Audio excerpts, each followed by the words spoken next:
Welcome viewers again in our second part of this discussion with Monalisa Nganga. Now, as I told you viewers, we are going to look at one of the best part of it, is how this wonderful lady here has been able to balance between family. And as you remember when she started talking about her life, she has mentioned that she's a mother of 3, right? And all of them are boys. Yes. So hauna msichana hata? Watakuja.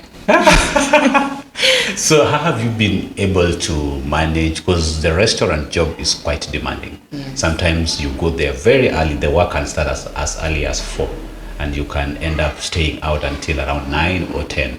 So how have you been able to handle the family aspect of it and the business until now that you've also managed to thrive well? Okay, before Corona, we were doing very well, so I had a good team in place. Yes. So over the years, you grow, and like I told you, I've trained many people. Yes. So my management style is not helicopter.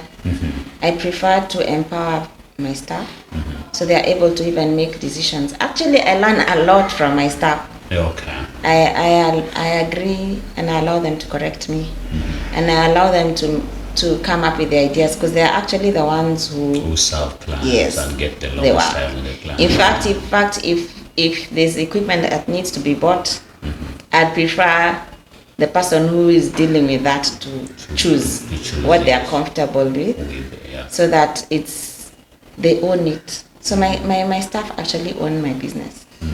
Yeah, like even that Sharon lady I keep mentioning, yes, who I've been with. No, I'm going to meet Sharon. Sharon has been mentioned several. Yes, we'll meet at the restaurant. She's one of your favorite.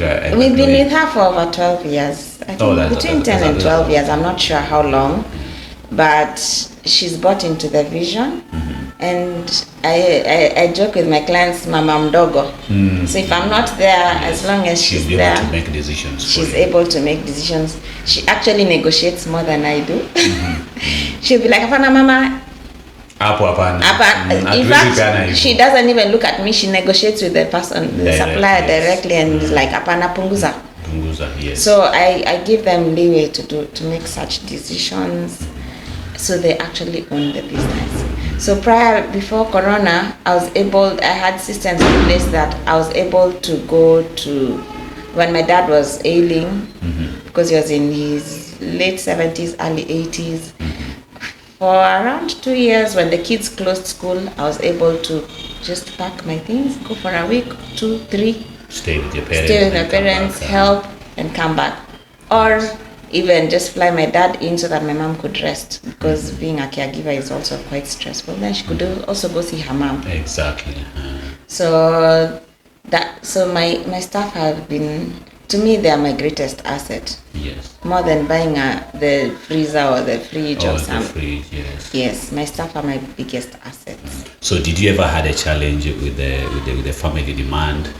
Yes. And a business demand at the same time? When the children were younger, I remember I would go to work. Okay, I'd give the key at 5 a.m. Then I'd go to work early. Maybe when one of them has gone to school, and then I'd leave when the other one was younger. But as they grew older, if I came back home to shower and go back to work, they'd refuse. They say, Mom, you're not going back to work. You're not going back to work. Yeah. So that was before Corona. But now, after Corona, having learned what we've learned, and I discovered working from home and So during COVID, yes, the social distancing, yes. did you get more affected?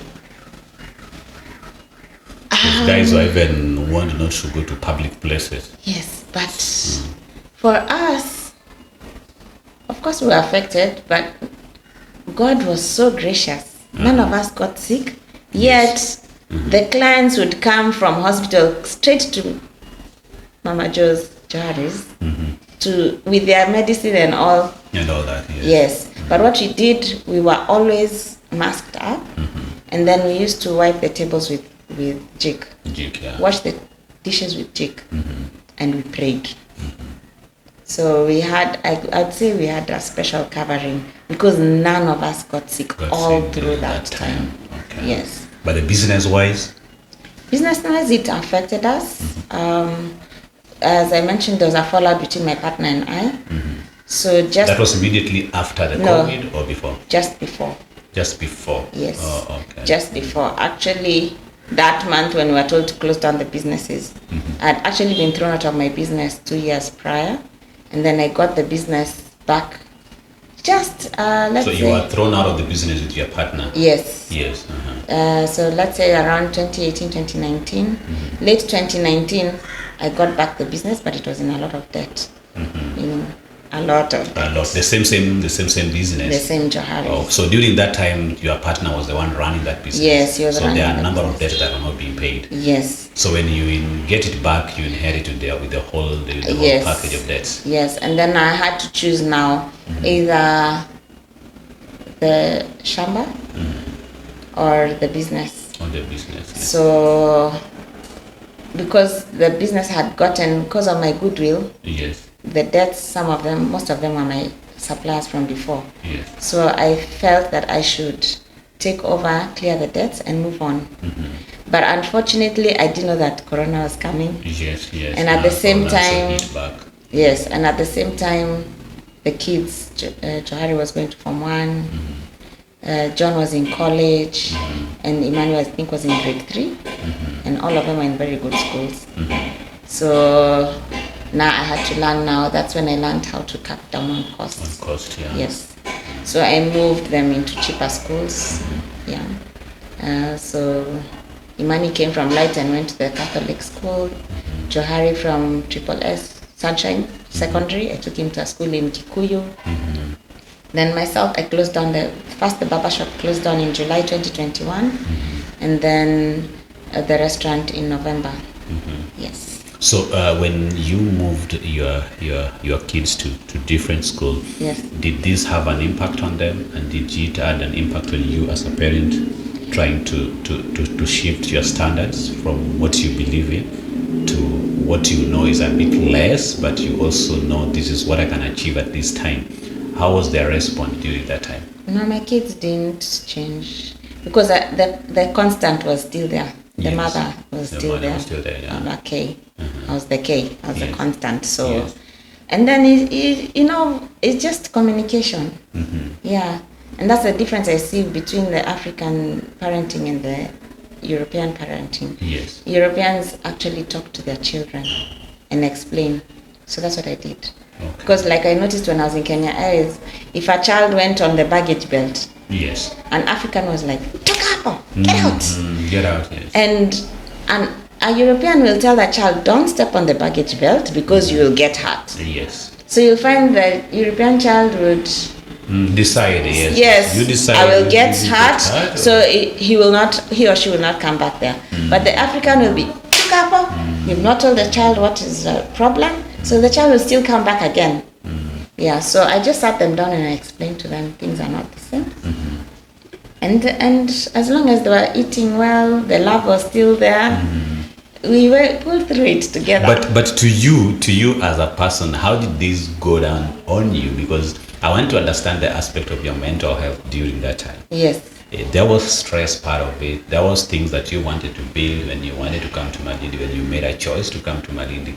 And at some point, you built your pipeline. and you're seeing it's coming down. How did this weigh you down as a person?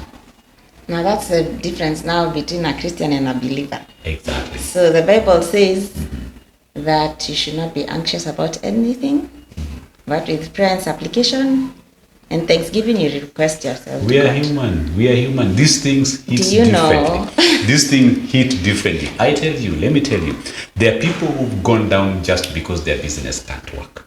You know that. Yes. There are people who've shut down their business and they have literally gone down, absolutely down, that they can't. But again, I'm trying to look at all the challenges that you got being a parent at the same time, yes. and a mother of 3, yes. and this is a business taken away from you at the same time with your partner, and again you still have your kids, dropping them to a lower standard that you didn't want from the beginning, or that was not how you wanted to raise them up. All these things will come with a lot of personal effect on you as a person. You will get stressed, you can get into depression, and as much as you are a believer, there is the aspect of the human in it, that when you sit down, you'd feel like I've failed as a person. So how did you deal with all this? As I'm telling you, with my belief, Yes. I knew my identity is not in things. Yes. And remember I told you there's a time we moved from Kilelesha to State House. Yes. I think that played out back in my mind, that sometimes you'll have to go down, and also the belief, then knowing my identity. To me, I know I'm a princess of the King of Kings. Yes. Me having a car or not having a car doesn't change who Mona is. And nothing lasts forever. So for me, I just put all my faith in God. And I said the same God I was serving when I was making millions in the big Johari's brand that everybody knew about then. Yes. And they were asking me to open branches in Upper Hill in Nairobi, Mombasa, Mtwapa. Yes, Everybody was yes, like, you need a branch of Johari's. Yes. It's the Actually, same we God. thought you would even go to Watamu before we know you are in Mtwapa. Yes. You are close to that level. Scalability, yes. But now that's the time now there's a fallout. And so that didn't change me as a person, and still hasn't changed me till today. Okay. If That's anything, Henry, I'll shock you. We call it a wilderness period. Yes. This last 3, 4, 5 years. Yes. I have had so much peace and joy. The money is not there, but I have peace and joy. I can't explain it. You find kind of a peace in the whole thing? Yes. Or you just accepted the whole part of it? I accepted it. Yes. And the Bible says that you get peace, the peace that passes all understanding. Me, I can't explain to you. In fact, right now is when I've become a bit stable. 2 years later. You know, businesses take 2 years. Exactly. Yes. It takes quite time to change. And but the last, before I opened, I got letters from auctioneers. In fact, we closed Johari's, Mama Jo's Johari's closed down, not out of choice. Because of the pressure. I was taken to court by the landlady, and auctioneers were sent. So I had few minutes, less than a night, to just pack up and leave. So in July, I packed the barber shop, put the stuff in my house. And November, it was either that or, and it was all beyond what I could. I tried everything. You remember how I used to be assertive? Yes.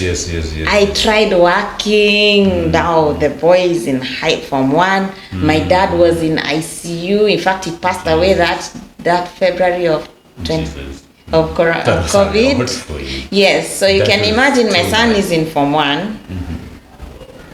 My dad is in hospital at the same time. And then there's the rent, and that's why I would not even wish to go back to that part of the CBD because it was too expensive. I realized for 14 years I worked for my landlord and landlady, the Asians. So now I was like, it was never you. Everything, your profits just go to them. The rent. Yeah. So you managed to pull through all these obstacles, all these challenges. It's faith, just faith, and I have such amazing. I've had so much support from my family, and and my Was friends. this the time your relationship with God gets bigger? I'm telling you, I would not even chase it. I would not even choose it over anything. So at the same time, yes. the businesses are closing down. Auctioneers are coming. Yes, my dad has just passed away. We've just buried him. At the same time, I'm starting a divorce. At the same time, the kids are growing. But I can't explain it. Through it all, so much peace and joy. Is your mom still there? Yes, my mom is still so alive. Did you at one time find someone to run to and just we all break at some given point. We all do. Yes. There is one particular person who will always be there for us. My mom has been a strong pillar. So like now, Johari has been in schooling in Nairobi. So that was her baby in Johari. Okay. So at least anytime Johari needed to go there before he came to Malindi. And then also she's always been a strong. She's a matriarch. She's been a strong woman throughout. Handling even my dad. My dad had acute kidney failure and he was sick for a long time. And diabetes for over 40 years. So so she was there. My family is very close knit. My extended family is very close knit. My friends, I have very close friends from primary and high school. Everybody stepped up at that time. That was good. Like, that was very good. What do you mean? Kenya Power, 40,000. 45. How much is your son's school fees? A classmate from Makini, 30,000. 30,000, yes. What is still left about registration for Johari? So my friends and family, my cousins, my aunties, that year of Corona, people stood up. They came and helped. Then I also had backup from my church also. Like time for moving out the things. My pastor had a truck and he's like, just pay the driver. I'll sort the fuel and everything else. So God has been faithful. Yes, I got letters from auctioneers. I know how it feels, yes. 2 ladies, not very close to me, but 2 ladies here in Malindi paid 2 different times. Nairobi Homes, they paid Nairobi Homes 40,000, 54,000. How much is left? So people came out and sorted it out. God sorted it out. Thank you. And that is when I learned that it's not Mona's hard work. People are saying, oh, you're the most hardworking woman we've seen in Malindi. Exactly, yes. It's not my hard work that pays the bills. I learned. But I think it is because of how you've built your relationship with the people in Malindi and your childhood friends at the same time, and also the fact that you're a believer. Things were falling apart when you barely needed all this to go through.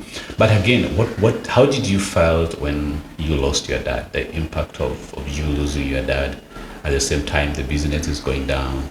At the same time, you feel like your world that you've struggled to build for over 15 or 13 years. Imagine. It's coming down. So, did you reach to a point that you're going for therapy, or actually, or did you just find? I went for therapy, but for my divorce, which really helped. In fact. People, therapists, psychologists are very important people. Just the same way you go see a doctor. And I believe that also helped me to go through all this. And my dad passing away didn't affect me much because he had already poured so much into us. So, yes. In terms of integrity, in terms of learning to be who we are. Our DNA is very strong. Yes. Not just physically, because even my kids are black. Yes. But also here, very sharp. He had poured so much into it, and being a patriotic and all. And he died at just before 81. He was to turn 81 in April, and he died in February. But he lived life with a shovel. Okay. Dr. Nganga, for those who are in their 60s, they knew him because when he was running for Westlands, they were in campus. They were in UN, Kabete, and that was all under Westlands where he was running. So he was a key person in not just my life, but for Kenyans. He took part in 2 liberations.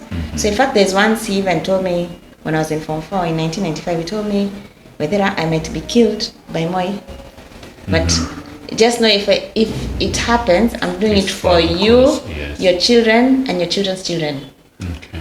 So he was ready to die for you, Henry, for all For of all you. of us, yeah. Yes. That's good. So when he passed away, I knew he had achieved his purpose in this life. So for me, it was not a big thing. And then I had invested so much in going to see him during holidays. Yeah, so what I've realized, most people who have issues with the loss are mostly people who have not been they've not been through that whole process. You know, those children who disappear for long, maybe they promise, I'll come see you, then they don't come and somebody passes away. Yes. I've noticed that is what mostly happens. But I think also my faith, knowing that, and that's one thing I love about the Muslims, accepting that death will happen to everybody. At one given time. Yes, and accepting that we're not here forever. So my dad had run his race. He had enjoyed life. He enjoyed his family. In fact, when he passed away, the then President Kenyatta commented that everybody knew Waithira Nganga loved his family. Because everywhere he went, he talked about Mama Waithira, Mama Waithira, Mama Waithira, you know? Yeah. Thank you so much. Thank you so much. So your story is one of it that really supports most of the women outside here who are also struggling with a bit of challenges when a divorce crop in at a point that you didn't expect, and also business setup, and also holding up onto a family. Have you ever been in your church setup? Are you having a group discussion in most cases? Or about the challenging life aspect of it? We have, like last week at Ocean Assemblies, we had a 2-day course on leadership. Yes. We had a leadership conference. We do have a lot. Our church is not just Bible, but has a big social aspect. In fact, I think 2 months ago, there was a walk around Malindi, and it ended at Alaskan, where we had tents and around 5 tables. We had a doctor, we had a magistrate from the church. We had tables where church members brought their professional advice To the public, but mostly I think it was our church people who came. Not many people came out from there, but some came. So our church doesn't focus just on the ministry of theology and the Bible, but our pastor Sach and his wife Pastor Pauline do a lot on the social aspect. So now in that case, we had a dentist, we had a magistrate, we had a doctor, I can't remember the other. Yeah, we had a nutritionist. So we are able to tap into within the church the different people. And then we also work as a team. And then also he encourages you to use your giftings in the church. So like for me, I have a gift of hospitality. Yes. So I'm in the hospitality team. Yeah, okay, thank you so much. So where are you planning to take Johari's in future? What new plans do you have with Johari's restaurant? So Mama Joe's, you know, the old Malindians call me Johari's. Johari's, yes. And the new people know me as Mama Joe's. Yes. So that's why I call it's a long name, but I say Mama Joe's Johari Restaurant. Yes. So that both the new and the old clients combined together can understand. So Mama Joe's is actually going to be an international franchise. Wow. That's good. And my son Johari right now is at the Boma. He's studying culinary arts. And he says when he finishes, he wants to be able to like take us to the next level. That's so good. Also his dad is in the same industry, so it's open. And then also I see more of an international, because we have, in fact in Malindi, my clientele, I have an international clientele, especially, which I should not fail to mention, the vegans. Yes. The vegans, the international vegans in Malindi are my main clients. They are your main clients? Yes. Okay. So for vegan food, like They come for kamande beans. We do coconut beans. We do the different vegetarian dishes, Yes. pojo, and all. So there are many people who have become vegan now. And in last month there was a vegan week, and we were also featured in that. Okay. Yeah, so That's so good. we have that particular clientele also. So we are actually going international. The Americans love our biryani. Yes. White, black Americans and white Americans, they actually go, and whenever they're in Malindi, they come. Wherever they are, they'll be like, oh, we miss Mama Joe's biryani. We miss Mama Joe's. Others come and buy the sauce itself, and our juices, and our githeri. Also, that is loved by the international community. In fact, githeri is the number one. It's eaten by everyone. I remember I used to come for the special. Githeri is still our number one. Githeri special. It's our number one seller. But then who came up with that recipe for doing Githeri special, whereby you guys realized there could be pieces of meat in it, and I serve what I eat. because for a long time I didn't know Githeri would contain some meat in it. No, that one is not for everybody. So that's why we don't cook the meat inside githeri, because we Okay. have many vegetarians who don't. Who don't do. Or even some people, sometimes even I don't want to eat meat. Many times I like eating vegetarian dishes. So whatever I eat is what you guys eat. Yes. So when you cheat on Mama Joe's and come with big stomachs, I know you've been gone proper for a long time. Thank you so much, Mama Jules. So finally, we are ending our discussion. But before then, I would want to ask a question which possibly will be able to bring viewers more close to you. What are some of your payment modes to your clients that you find more easier for you? Do you are based on cash or? Mostly clients pay via M-Pesa. Yes. So I have there's the M-Pesa till number. We have Loop. We have KCB, and then also some pay via cash. KCB we have the touch where you can pay through Visa with the touch. Yes. So probably I give you 2 minutes or a minute of your time just to give to your viewers just a punchline about Johari. Okay. So I would like to first appreciate all my clients who've been with me throughout the years. For those who've not come to the new Mama Joe's that is 2 years old, we miss you, and we're coming to a city near you. I don't know, God has been so good to us that we're still here, and I thank God for the gift to be able to serve you guys, and I love you so much. And for you who's not been to Mama Joe's Johari's, Karibu. If you want authentic Kenyan dishes, come to Mama Joe's. We tailor make all our food to meet the clients' wants and needs. So for catering jobs, we do deliveries, we do we serve walk-ins, we take orders also online.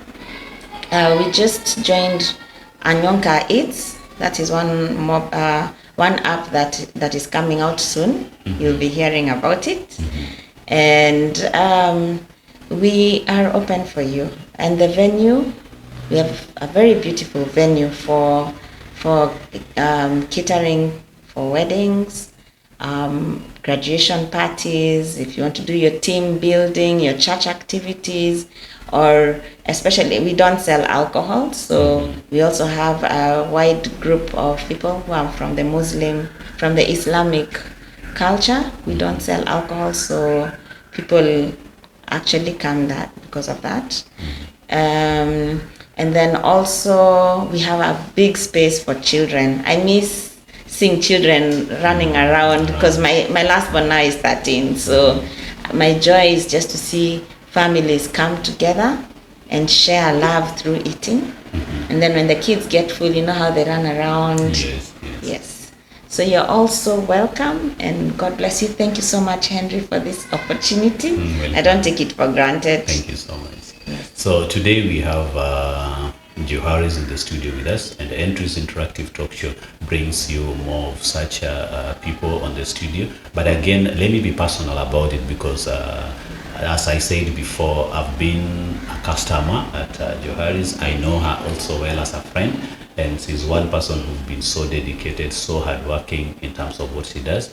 And I bring you Johari's today so that most of you guys and the new people watching or listening to this clip, when you come to Malindi, just try and find out Mama Johari's. You will love the African dishes that are there, and also the recipient, how they receive their guests. The hospitality there is on another level. So thank you guys so much. I'm so humbled to have you here. Thank you so much. Asante sana. Next time we are going to bring the second version of it. You stay tuned. Be blessed. Thank you.